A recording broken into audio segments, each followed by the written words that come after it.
जंगली पंडों की ध्वनि सुनने लगी, तू मेरा प्रेमी मुझे ढूंढते आएगा।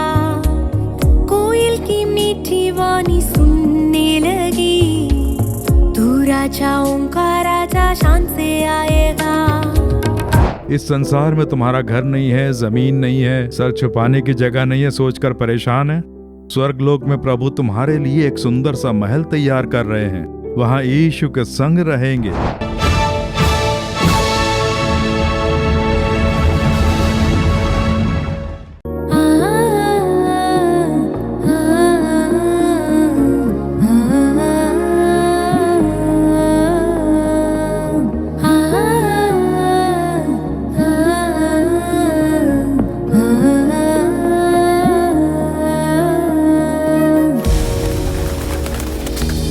जंगली पंडों की ध्वनि सुनने लगी, तू मेरा प्रेमी मुझे ढूंढते आएगा। कोयल की मीठी वाणी सुनने लगी, तू राजाओं का राजा शान से आएगा। जंगली पंडों की ध्वनि सुनने लगी, तू मेरा प्रेमी मुझे ढूंढते आएगा।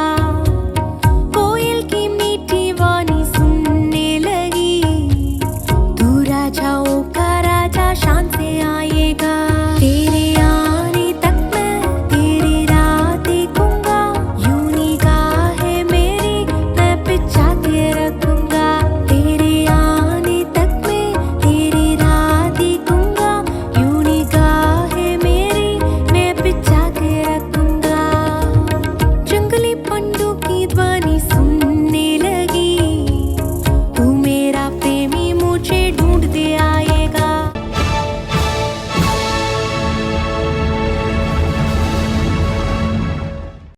मेरे प्रिय मित्रों, यीशु मसीह के नाम से आपका हार्दिक स्वागत है।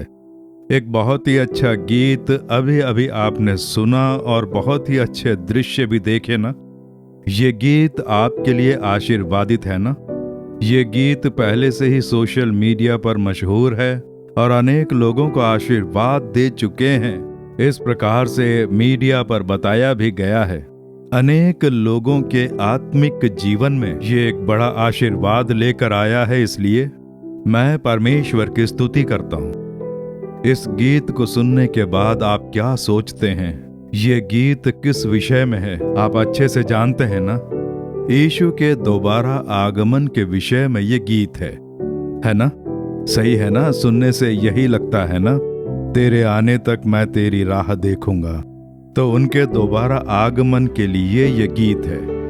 आप सोच रहे होंगे कि ये गीत किसने लिखा होगा। यीशु छुड़ाता है सेवकाई में एक सेवक है, नाम है सोलोमन, उसने ये गीत लिखा। मुझे भी बहुत आश्चर्य हुआ। वो हमारी यीशु छुड़ाता है सेवकाई में ही काम करता है। वो मेरा सारथी है, वही मेरी कार चलाता है, मैं पीछे बैठकर अपनी यात्रा पूर्ण करता हूँ। वो हमेशा गाने सुनता रहता है। कोई भी गाना, जैसे ही वो गाना रिलीज होता है, वो कार में बजाता रहता है। और एक बार मैंने उससे पूछा कि ये गीत किसने गाया। ये सब उसी को पता रहता है और प्रभु का स्तुति गान करने में उसे बहुत दिलचस्पी रहती है। इस प्रकार प्रभु की गीत गाकर महिमा करने में उसकी बहुत दिलचस्पी है, इसीलिए परमेश्वर ने उस पर अनुग्रह किया। और इस गीत की हर एक लाइन में बहुत ही आश्चर्य है और इसकी धुन भी उसी ने बनाई। अब जैसे मैं कई बार कुछ लाइनें लिख देता हूँ पर धुन नहीं बना पाता हूँ, सेवकाई में जो हैं भाई स्वीटन ही उसकी धुन बनाकर म्यूजिक बनाते हैं, लेकिन इसकी धुन परमेश्वर ने ही उसे प्रदान की। मुझे बहुत आश्चर्य हुआ। उससे मैंने जब पूछा तो उसने बताया कि परमेश्वर ने मुझ पे अनुग्रह करके इस गीत को लिखवाया। उसकी हर लाइन में देखिए जंगली पंडुक की ध्वनि। ये लाइन तुम्हें कहाँ से मिली, इसका क्या मतलब है, ऐसा मैंने उससे पूछा, क्योंकि ये श्रेष्ठ गीत की श्रृंखला में है। आप स्वयं देखिए, दूसरे अध्याय के 11वें वचन से मैं कुछ वचन पढ़ता हूँ, ध्यान से सुनिएगा। क्योंकि देख जाड़ा जाता रहा, वर्षा भी हो चुकी और जाती रही है, पृथ्वी पर फूल दिखाई देते हैं, चिड़ियों के गाने का समय आ पहुंचा है और हमारे देश में पिंडुक का शब्द सुनाई देता है। अंजीर पकने लगे हैं और दाख लताएं फूल रही हैं, वे सुगंध दे रही हैं। हे मेरी प्रिय, हे मेरी सुंदरी, उठकर चली आ। जैसे दूल्हा अपनी दुल्हन को बुलाता है, ठीक वैसी ही बात यहाँ पर लिखी गई है। तो पिंडुक के शब्द जब सुनाई देते हैं तो कई बातें, जैसे जाड़ा जाता रहा, वर्षा भी हो चुकी है, पृथ्वी पर फूल दिखाई देते हैं। वर्षा ऋतु खत्म होते ही जब पृथ्वी पर देखेंगे तो सब कुछ खिला होगा ना, हरियाली छाई होगी। तब आप यात्रा करते हुए जब देखेंगे तो उससे आपके मन को बहुत शांति पहुंचेगी। वर्षा ऋतु खत्म होते ही फसल एकदम उगने सी लगती है। तो ये हमें क्या दर्शाती है? जागृति की वर्षा बनकर पवित्र आत्मा की वर्षा जैसे ही पृथ्वी पर बरसती है तो पृथ्वी पर एक बहुत बड़ा आत्मिक बदलाव आता है। ऐसा क्यों होता है? उनके आगमन के लिए। उनके आगमन के समय ही ये जागृति की वर्षा होगी, यानी पवित्र आत्मा की वर्षा।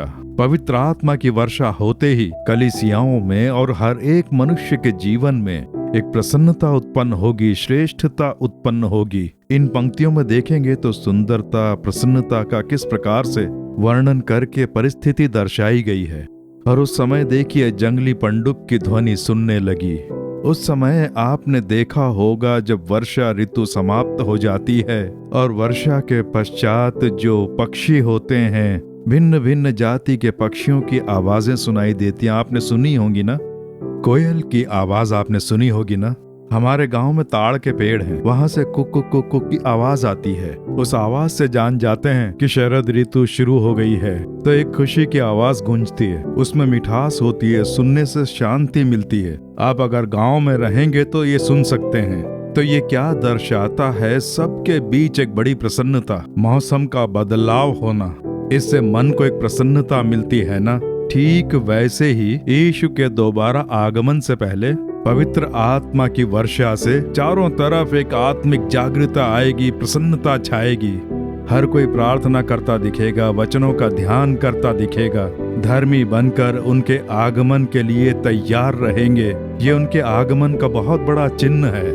तो ये उनके आगमन का समय है, इसीलिए प्रभु का आगमन समीप आ गया है। और अभी से ही देखिए, हमारा आओ प्रार्थना करें कार्यक्रम देखकर हजारों की संख्या में योद्धा हमसे संपर्क करके कह रहे हैं कि मेरा उद्धार हुआ है, मेरा अभिषेक हुआ है। अब 2 घंटे 3 घंटे तक प्रार्थना करता हूँ, 2 घंटा बाइबल पढ़ता हूँ, मैं पूरी बाइबल पढ़ चुका हूँ। ये कैसे एक बहुत बड़ा चेंज कुछ ही दिनों में, 1 साल में ये कैसे हुआ?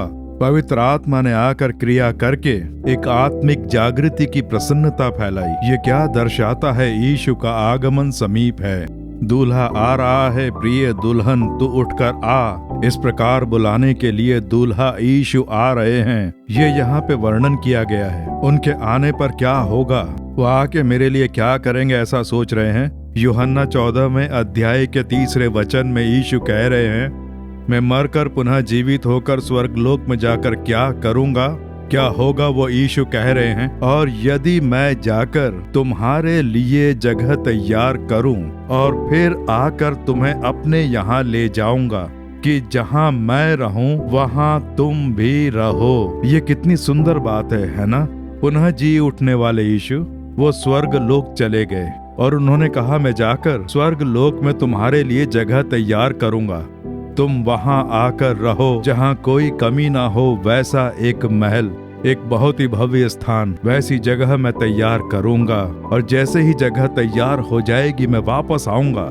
वो इसलिए कि तुम मेरे संग रहो, तुम मेरी संतान हो, मेरे लहू से शुद्ध हुए हो, मन फिराया है, तुम स्वर्ग लोक में मेरे साथ ही रहो। इसलिए अपने साथ तुम्हें ले जाने के लिए मैं आ रहा हूँ। आपने देखा कितने अद्भुत प्रभु हैं।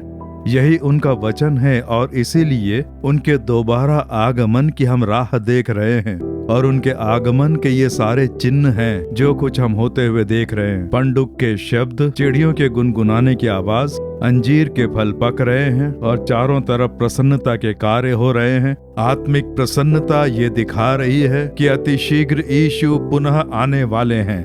वो आकर हमें अपने साथ ले जाएंगे कि तुम मेरे संग रहो, आओ तुम्हारे लिए मैंने महल तैयार किया है। इस तरह से कहकर स्वर्ग लोक में जो परमेश्वर ने जगह तैयार की है वहां ले जाएंगे। तो इस संसार में तुम्हारा घर नहीं है, जमीन नहीं है, सर छुपाने की जगह नहीं है, सोचकर परेशान है। स्वर्गलोक में प्रभु तुम्हारे लिए एक सुंदर सा महल तैयार कर रहे हैं, वहाँ यीशु के संग रहेंगे। ये कितना बड़ा सौभाग्य है। आज हम यीशु के जो दर्शन करते हैं वो पवित्र आत्मा की आंखों से दर्शन करते हैं, आत्मा में उनकी उपस्थिति का आभास करते हैं। लेकिन यीशु जब दोबारा आएंगे तो साक्षात रूप से हम उन्हें देख पाएंगे, बिल्कुल अपने आमने सामने, अपनी आंखों से देखेंगे। ये कितनी बड़ी प्रसन्नता है ना, कितनी संतुष्टि मिलेगी, जरा सोच कर देखिए। किसी को आप जानते नहीं हैं, केवल फोन पे बात करते हैं। वो कहीं विदेश में रहता है, फोन पर प्यार से बातें करता है, समझाता है, सांत्वना देता है, और जब वो कहता है मैं तुमसे मिलने आ रहा हूँ, तो ये सुनकर आपको कितनी खुशी होगी। ओहो, 4-5 सालों से केवल उसकी आवाज ही सुनता आ रहा हूँ, अब वो मेरे सामने होगा, मैं उसे देखूंगा, ये कितनी खुशी की बात है। ऐसे ही है प्रभु यीशु, हमारी आत्मा से बात करते हैं, दर्शन देकर बात करते हैं। उनकी उपस्थिति हमें प्रसन्न करती है। वो जब दोबारा आएंगे हमारे सामने आएंगे। मेरे पुत्र मेरी पुत्री आ, तेरे लिए मैंने जगह तैयार की है, तू वहाँ मेरे संग रहना, मैं सदा तेरे संग रहूंगा, ऐसा कह रहे हैं। ये कितनी खुशी की बात है। यीशु के दोबारा आगमन पर यही कार्य होने वाला है। तो उनसे मिलने के लिए क्या आप तैयार हैं? यही प्रश्न है। परमेश्वर से मिलने के लिए स्वयं को तैयार कर, तो उनके आगमन के लिए हमें तैयार रहना है। वो पवित्र परमेश्वर है ना, पवित्र लोग ही उनके दर्शन कर पाएंगे। अपवित्र मनुष्य परमेश्वर का दर्शन नहीं कर पाएगा। तो पवित्रता में रहकर उनकी प्रतीक्षा करना ये बहुत ही महत्वपूर्ण है। हमारी आंखें, सोच, विचार, जीवन, हर चीज में पवित्रता से रहने के लिए समर्पित करके मेरे प्रभु यीशु आएंगे, पवित्र परमेश्वर आएंगे, मुझे उनसे मिलना है, ऐसा बोलकर स्वयं को तैयार करके समर्पित करें, स्वयं को पवित्रता के लिए समर्पित करें। केवल इतना ही नहीं, यीशु ने कहा है कि यदि तुम्हें मेरे समक्ष आना है तो हमेशा प्रार्थना करते रहें। इसीलिए तो हमेशा प्रार्थना करें। इतना ही नहीं, बाइबल का ध्यान करके प्रार्थना करें, हमेशा तैयार रहें। वो कब आएंगे पूछेंगे तो पता नहीं। उनका आगमन चोर के समान होगा, ऐसा बाइबल में कहा है। चोर जब चोरी करने के लिए आता है तो क्या चोर ये कहकर आता है कि मैं सुबह 3 बजे आऊंगा? पता नहीं कि वो किस वक्त आएगा। ठीक वैसे ही यीशु कब आएंगे ये पता नहीं। वो किसी भी दिन, किसी भी समय आ सकते हैं। तो हमें हमेशा तैयार रहना है। यही बात है जो यीशु ने जाते समय कही, राह देखें, तैयार रहें और हमेशा प्रार्थना करते रहें। तो आपको हमेशा प्रभु से संपर्क बनाए रखना है। 24 घंटे आपको प्रभु की उपस्थिति में रहना है। सुबह उठते ही 2 घंटा 3 घंटा बाइबल पढ़ के प्रार्थना करना, केवल इतने पर ही न रुकें। नौकरी जाएं तो यीशु के संग जाएं, पढ़ाई के लिए यीशु के संग जाएं, शॉपिंग करने जाएं तो यीशु के संग जाएं। हर समय यीशु मेरे संग है। इस उपस्थिति में हमें जीवन जीना है। यही है उनके आगमन के लिए तैयारी। तो उनकी उपस्थिति को रोकने वाला चाहे कैसा ही पाप क्यों ना हो, आपका मन ये जान जाएगा, ओहो ये प्रभु की उपस्थिति को रोकता है, प्रभु को दुखी करता है। प्रभु मुझे गुस्सा नहीं चाहिए, नफरत नहीं चाहिए, ये पाप मुझे नहीं चाहिए। तुरंत स्वयं को ठीक करके हमेशा यीशु के लिए तैयार रहें। इस प्रकार तैयार होकर आप क्या कहेंगे पता है? प्रकाशित वाक्य उसके 22वें अध्याय के 20वें वचन में भक्त कहता है, जो इन बातों की गवाही देता है वह ये कहता है, हाँ मैं शीघ्र आने वाला हूँ। प्रभु कह रहे हैं मैं शीघ्र आने वाला हूँ, ऐसा कह रहे हैं। ये भक्त कहता है आमीन, हे प्रभु यीशु आ। प्रभु आज आपको देखकर कह रहे हैं, मेरे पुत्र मेरी पुत्री, मैं शीघ्र आने वाला हूँ। आपको क्या कहना है? हमें क्या कहना है? आमीन, हे प्रभु यीशु आ। उनके आगमन पर जो उनसे मिलने के लिए तैयार हैं वही ये कह सकते हैं। सोचकर देखिए, जो तैयार नहीं है वो कह सकते हैं कि हे प्रभु यीशु आ। हे प्रभु, पृथ्वी पर आत्मिक बदलाव आ गया है। जंगली पंडुक के शब्द सुनाई देने लगे हैं, अंजीर के फल पकने लगे हैं, चिड़ियों के गुनगुनाने की आवाज आने लगी है। आत्मिक अभिषेक का छिड़काव हो रहा है, आत्मिक प्रसन्नता जाग उठी है। तुम्हारा आगमन समीप है, तुम आओ प्रभु, मैं तैयार हूँ। क्या ऐसा कहने के लिए आप तैयार हैं? नहीं तो आज ही मेल मिलाप करें, प्रभु मैं तैयार हूँ, तुम जब भी आओगे मैं प्रसन्नता से तुमसे मिलूंगा। यहोवा यीशु आओ, ऐसा कहते हुए जीने का अनुग्रह मुझे प्रदान करो। इस प्रकार कहेंगे। अब और समय नहीं है। अभी जिस दौर में हम जीवन जी रहे हैं, हो सकता है ये अंतिम पीढ़ी हो। एनी टाइम प्रभु का आगमन हो सकता है, इसलिए हमेशा तैयार रहने के लिए स्वयं को समर्पित करेंगे। मेल मिलाप करते हैं जिनका उद्धार नहीं हुआ या जिन्हें उद्धार का अनुभव नहीं है, नए सिरे से न जन्मे तो परमेश्वर का राज्य नहीं देख पाएंगे। यीशु ने कहा है, कोई नए सिरे से न जन्मे तो परमेश्वर का राज्य देख नहीं सकता। कोई जल और आत्मा से न जन्मे तो वो परमेश्वर के राज्य में प्रवेश नहीं कर सकता। यीशु ने विस्तार से समझाया है यूहन्ना 3 अध्याय में। तो इसका आप अनुसरण करें कि मुझे नए सिरे से जन्म लेना है, उद्धार पाना है, तुम्हारे लहू से शुद्ध होना है। हे प्रभु, परमेश्वर के राज्य में तुम्हें देखना है, तुम्हारे संग रहना है, मुझे तैयार करो। ऐसे मेल मिलाप करके प्रार्थना करेंगे। हम प्रार्थना करें, ऐसे ही आंखें मूंद कर अपने हृदय पर हाथ रखें। प्रभु, तुम्हारे आगमन के लिए मैं हमेशा तैयार रहूं। अपने लहू से मुझे धो दो। मेरी आंखें, सोच, विचार, व्यापार, परिवार, सेवकाई, इन सब में पवित्रता रहनी चाहिए। तुम्हारे आगमन के लिए मैं हमेशा तैयार रहूं। कृपा करो, मैं हमेशा तैयार रहूं। मैं ध्यान से रहूं, मेरी सहायता करो। मैं तुम्हें समर्पित करता हूं। आगमन के लिए स्वयं को तैयार कर रहा हूं। इस प्रकार से कहें, परम पिता, तुम्हारे आगमन के लिए जो भी मेल मिलाप करके तैयार होने के लिए समर्पित हो रहा है, उनके ऊपर तुम्हारा लहू का सामर्थ्य उतरे। जिनका उद्धार नहीं हुआ वो उद्धार पाने का अनुभव प्राप्त करें। जो पवित्र नहीं, उनका पवित्र आत्मा के द्वारा शुद्धिकरण हो जाए। आंखों में, सोच में, विचारों में, जीवन में, बिजनेस में, भाषाओं में, हर एक कार्य में पवित्रता आनी चाहिए। हम तुम्हारे आगमन के लिए हमेशा तैयार रहें। अपनी संतान को तैयार करें, पवित्र आत्मा तैयार करें। हे प्रभु यीशु, तुम आओ। हम तुम्हारी प्रतीक्षा में हैं। अपना अनुभव हमें प्रदान करो। हमेशा प्रार्थना में आत्माओं के लिए प्रार्थना करने के लिए, सुसमाचार प्रचार करने के लिए अपनी संतान पर कृपा करो। प्रभु, तुम्हारे आगमन के दिन के बारे में सोचकर ही हम प्रसन्न हो रहे हैं। उस दिन की हम प्रतीक्षा में हैं, इस आशा में हैं कि तुम कब आओगे। हम राह देख रहे हैं पिता।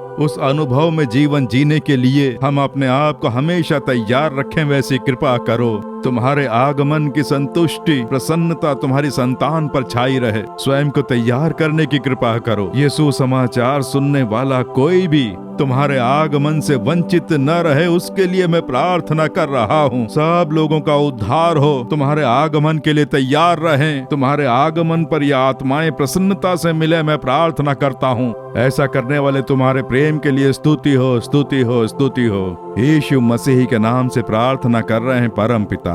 आमीन, आमीन। मेरे प्रिय मित्रों, प्रभु का आगमन बहुत ही बहुत ही बहुत ही समीप है। अब समय नहीं बचा है, क्योंकि जंगली पिंडुक के शब्द सुनाई देने लगे हैं। चिड़ियों के गुनगुनाने की ध्वनि देश में सुनाई देने लगी है।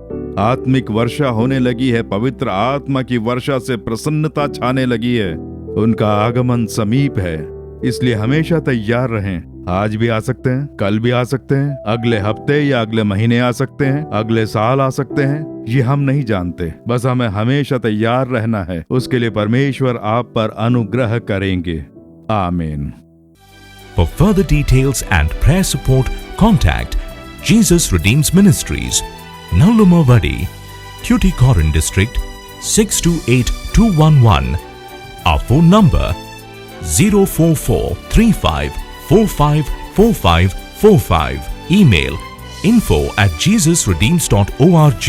Our website www.jesusredeems.com. God bless you.